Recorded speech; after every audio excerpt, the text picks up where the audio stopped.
बुल्ढाना से शिवसेना के एमएलए संजय गायकवाड़ ने कांग्रेस लीडर राहुल गांधी की जबान काटने वाले को 11 लाख रुपए इनाम देने का ऐलान किया था, जिसके बाद कांग्रेस कारकुनों में शदीद बरहमी पाई जा रही है। कांग्रेस के लीडरों और कारकुनों ने बुल्ढाना सिटी पुलिस स्टेशन में तकरीबन 4 घंटे तक एहतजाजी धरना दिया, जिसके बाद पुलिस ने मुतनाज़ बयान देने वाले एमएलए संजय गायकवाड़ के खिलाफ एफआईआर दर्ज की।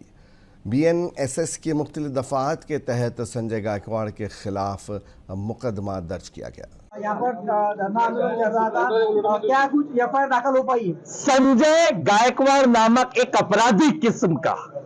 एक आमदार जो इस देश के नेता विपक्ष माननीय राहुल गांधी जी की जुबान काटने के लिए 11 लाख रुपए देने की सुपारी की बात करता है। यह सिंधे गुट जो खुद मुख्यमंत्री है, उनकी शे के ऊपर यहां के आमदार ने जिस तरह की हरकत करी, देश के प्रधानमंत्री पहले तो जवाब दे